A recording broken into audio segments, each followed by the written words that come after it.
Escola dominical, feita pra mim, pra você.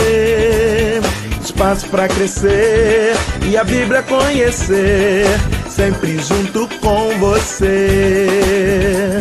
Escola dominical,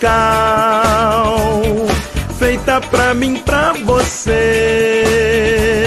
Espaço pra crescer e a Bíblia conhecer, sempre junto com você. Graça e paz a todos que nos acompanham aqui no canal Palavra Viva e Fiel. Vamos para o estudo da nossa segunda lição deste trimestre. A Igreja de Jerusalém, um modelo a ser seguido. Doutrina, comunhão e fé, a base para o crescimento da Igreja em meio às perseguições. Texto áureo. E perseveravam na doutrina dos apóstolos, e na comunhão, e no partir do pão, e nas orações. Atos capítulo 2, versículo 42. A verdade prática nos ensina que a Igreja de Jerusalém, como igreja-mãe, tornou-se exemplo para as demais, um modelo a ser seguido por todas as igrejas verdadeiramente bíblicas. Nossa leitura em classe está no livro de Atos dos Apóstolos, capítulo 2, versículos 37 a 47. E ouvindo eles isto, compungiram-se em seu coração, e perguntaram a Pedro e aos demais apóstolos: Que faremos, pois, varões e irmãos? E disse-lhes Pedro: Arrependei-vos, e cada um de vós seja batizado em nome de Jesus Cristo para perdão dos pecados, e recebereis o dom do Espírito Santo, porque a promessa diz respeito a vós, a vossos filhos e a todos os que estão longe, a tantos quanto Deus nosso Senhor chamar. E com muitas outras palavras, isto testificava e os exortava, dizendo: Salvai-vos desta geração perversa. De sorte que foram batizados os que de bom grado receberam a sua palavra, e naquele dia agregaram-se quase 3.000 almas. E perseveravam na doutrina dos apóstolos, e na comunhão, e no partir do pão, e nas orações.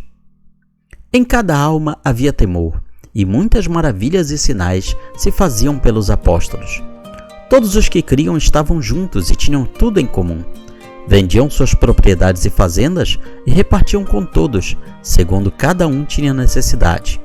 E perseverando unânimes todos os dias no templo e partindo pão em casa, comiam juntos com alegria e singeleza de coração, louvando a Deus e caindo na graça de todo o povo. E todos os dias acrescentava o Senhor à igreja aqueles que se haviam de salvar. Antes de prosseguirmos para o comentário, lembre de deixar o seu like, o seu curtir aqui nesse vídeo. Lembre também de compartilhar essa ministração aos seus amigos, parentes, irmãos em Cristo, e assim você nos ajuda a espalhar a boa semente neste grande campo missionário que é a internet. E querendo contribuir com o nosso ministério, pode fazer com o QR Code que aparece na tela ou com a chave Pix que está na descrição deste vídeo. Também na descrição do vídeo está o link para a nossa página, para o nosso blog, onde você pode baixar em PDF esta e outras lições da Escola Dominical. A introdução nos fala que, por ser a igreja-mãe, Jerusalém torna-se o modelo para as demais igrejas que foram implantadas. É de Jerusalém que partem as decisões que buscam, por exemplo, disciplinar e padronizar determinadas práticas cristãs. A Igreja de Jerusalém já nasce forte, sendo de origem divina, cheia do Espírito Santo, supervisionada pelos apóstolos. Essa igreja é bem alicerçada. Isso fica claro no ministério da palavra, a quem os apóstolos se devotaram inteiramente, e ao exercício dos diversos dons que abundavam no seu meio. É, portanto, uma igreja da palavra e do Espírito. E mais, é uma igreja onde a observância das ordenanças de Cristo, no caso o batismo e a Santa Ceia, é praticada na esfera do culto cristão. Assim, a igreja cristã primitiva exibe marcas que se tornaram um padrão para todas as igrejas em todas as épocas e lugares. O primeiro tópico nos fala de uma igreja com sólidos alicerces. Primeiro item, uma igreja com fundamento doutrinário. A igreja de Jerusalém era uma igreja bem doutrinada. Lucas diz que nos fala que antes de ascender aos céus, antes de subir aos céus, Cristo deu mandamentos pelo Espírito Santo aos apóstolos que escolhera. Uma igreja genuinamente cristã reflete a prática e os ensinos dos apóstolos. É exatamente isso o que o livro de Atos diz da primeira igreja, e perseveravam na doutrina dos apóstolos. Portanto, era uma igreja apostólica, porque o comando dessa igreja vinha diretamente dos apóstolos de Jesus, que transmitiam à igreja o que haviam recebido do próprio Cristo. Uma igreja só pode ser considerada genuinamente cristã quando ela consegue ensinar e doutrinar seus membros de tal forma que eles passem a refletir o caráter de Cristo.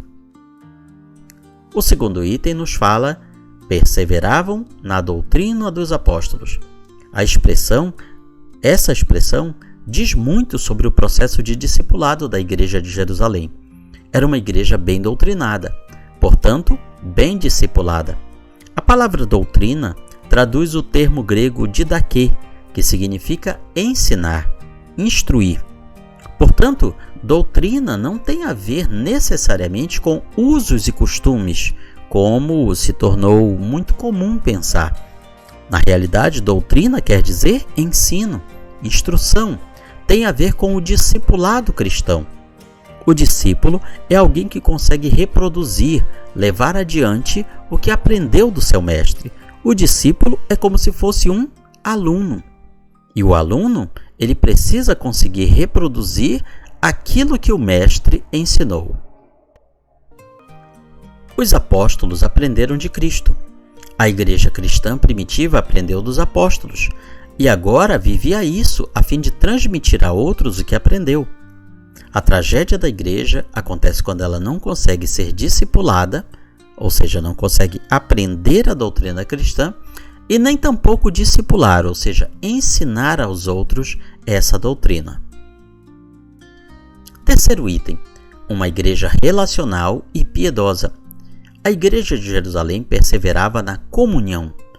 A maioria dos intérpretes entende que a palavra grega koinonia, traduzida aqui como comunhão, é uma referência às relações interpessoais dos primitivos cristãos. A primeira igreja era, portanto, uma igreja relacional. Assim, perseverar na comunhão tem um sentido de se dedicar à construção de bons relacionamentos. Tem a ver com o modo de vida dos crentes. Sem o cultivo de relações interpessoais fortes, a igreja cai num mero ativismo, se torna uma espécie de massa de manobra, mas que não é, na verdade, um organismo vivo. Há muita atividade, mas sem o calor humano que caracteriza a verdadeira igreja cristã, a verdadeira vida cristã. Essa deve ser a meta de qualquer igreja, de qualquer ministério, grande ou pequeno, dos povos originários ou dos povos ditos civilizados, do ambiente urbano ou do ambiente rural, de ricos ou de pobres, não importa. A verdadeira igreja, ela precisa se constituir em um organismo espiritual e social. A mesma igreja que perseverava na doutrina dos apóstolos e na comunhão era a mesma igreja que vivia em oração. A igreja de Jerusalém orava. Assim, Pedro e João foram ao templo na hora nona de oração, ou seja, era o horário de oração que acontecia no templo. Veja que estamos aqui falando não no templo cristão, mas no templo judaico, onde se realizavam as cerimônias judaicas. Havia um período de oração no meio da manhã e é nesse horário que Pedro e João estavam ali indo orar. Os apóstolos estabeleceram como prática dedicar-se à oração. A igreja reunida na casa de Maria, mãe de Marcos, se dedicava à oração. Ou seja, naquele começo, a igreja ela não tinha um templo seu. O seu templo era o único templo que existia ali, que era o templo judaico. Mas eles se reuniam nas casas também, para cultuar, para adorar, para realizar a ceia do Senhor. Assim era a igreja primitiva.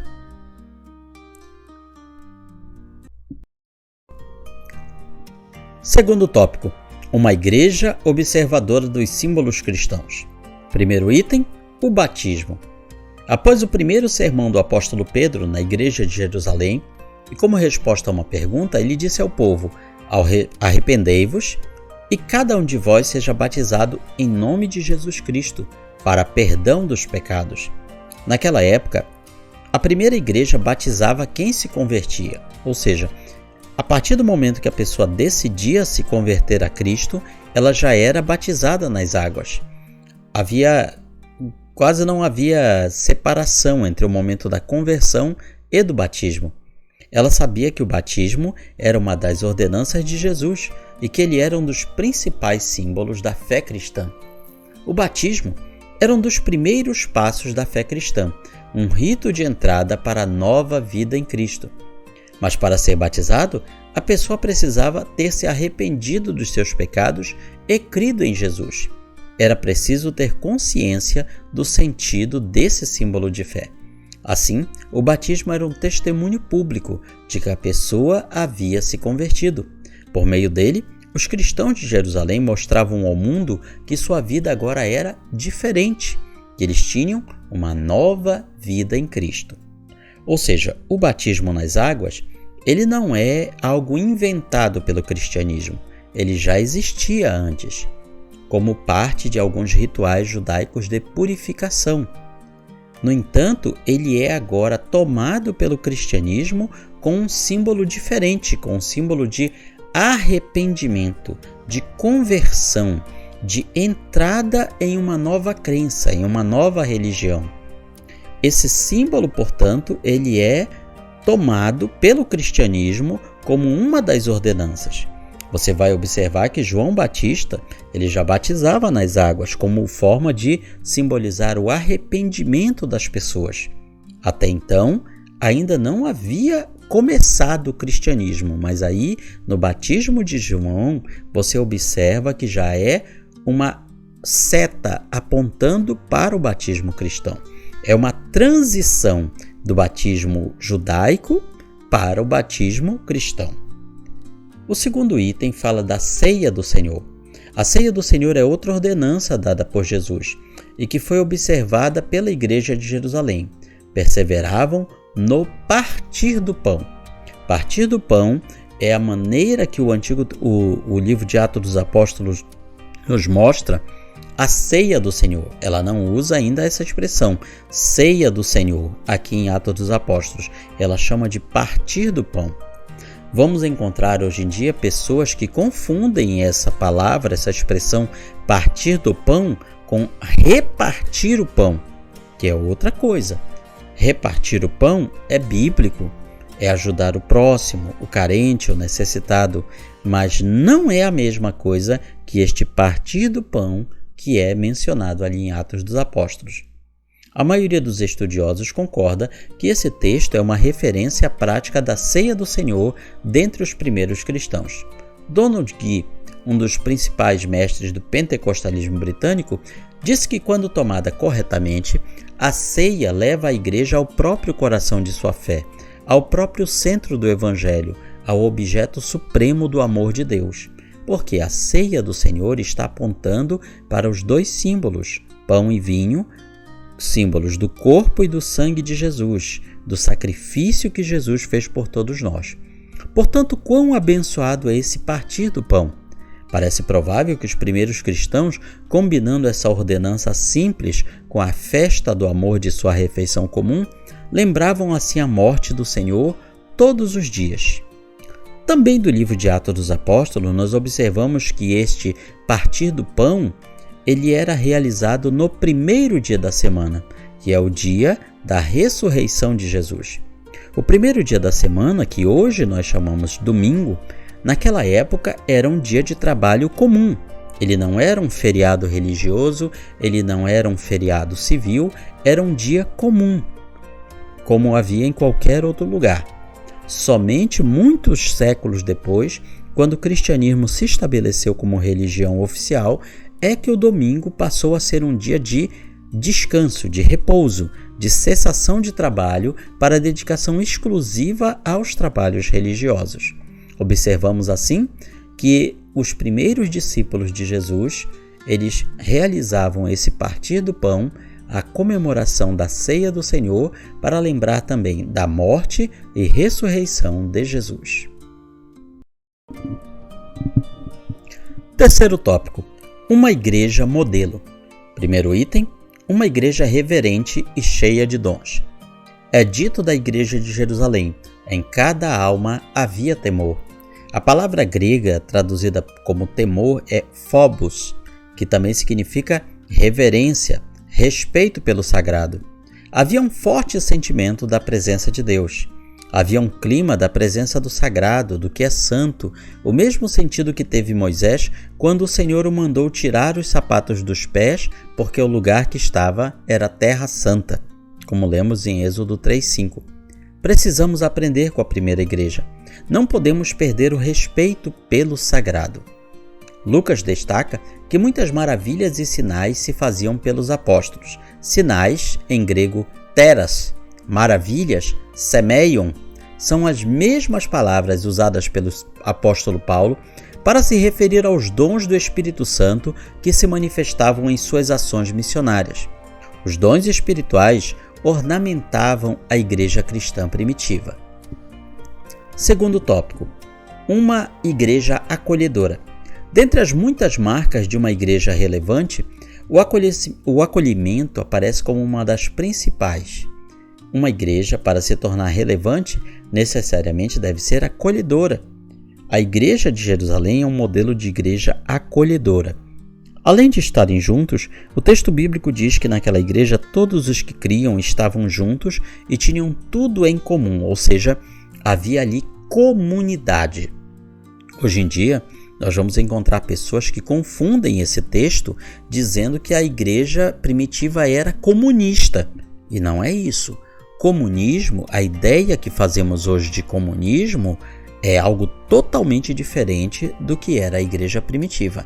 Ela era comunitária, mas não era comunista. Não é fácil partilhar, muito menos acolher. E quando estamos falando de acolhimento, vamos lembrar como era a sociedade de 2000 anos atrás.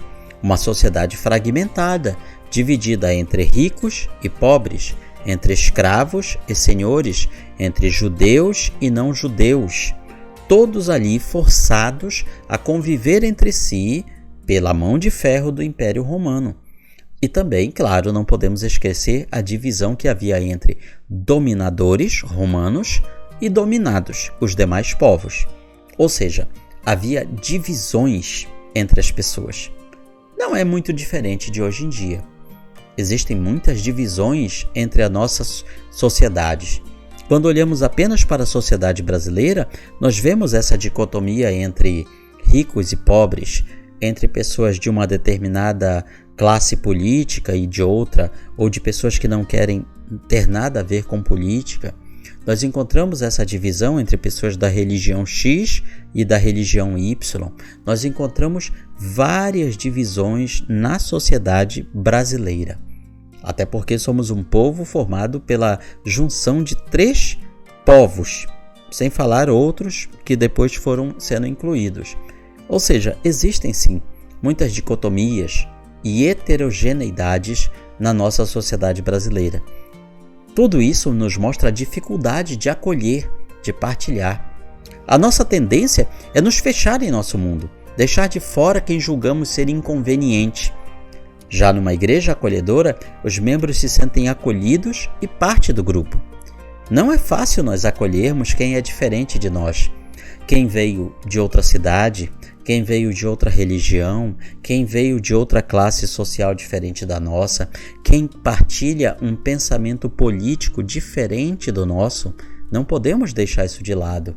Afinal, hoje em dia, a igreja evangélica ela está sim envolvida politicamente. Essa é uma realidade que não podemos fechar os olhos. Então, na igreja, nós encontramos pessoas que têm um viés político mais à esquerda, outros mais à direita, outros mais de centro e outros totalmente neutros, que não têm a menor vivência política. Não é fácil essa convivência, não é fácil esse acolhimento.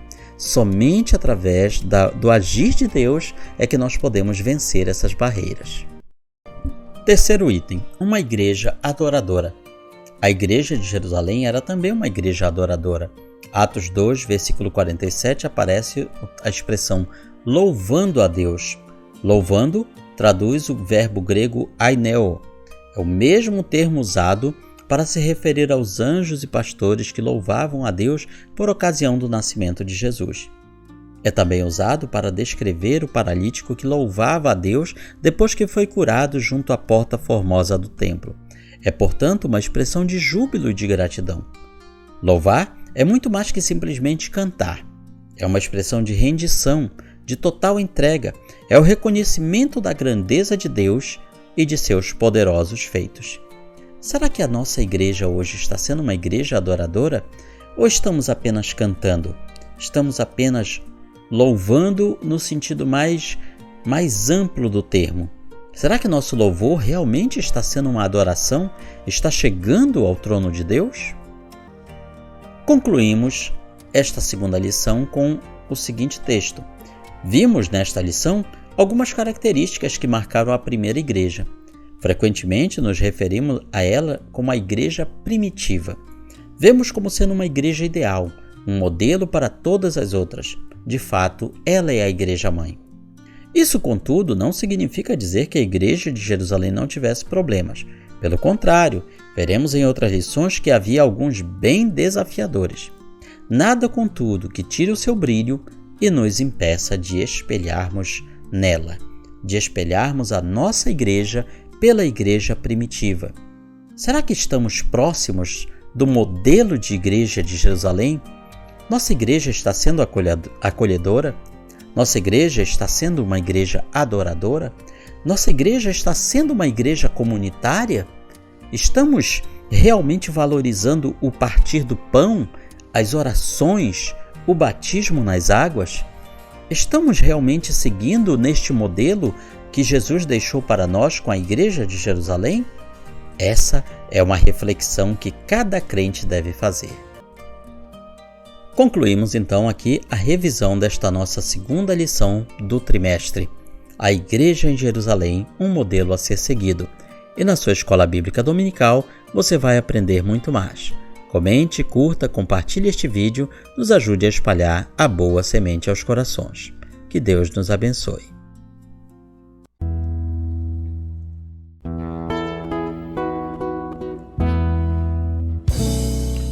Findou-se o tempo de estudo da escola dominical. Boa lição aprendemos do nosso Pai Celestial. Despede-nos, Jesus Cristo, em tua paz e amor, e nos concede para sempre o teu celeste favor. Aos visitantes e amigos agradecemos também. Que a paz de Deus reine em todos e até domingo que vem. E até domingo que vem. E até domingo que vem.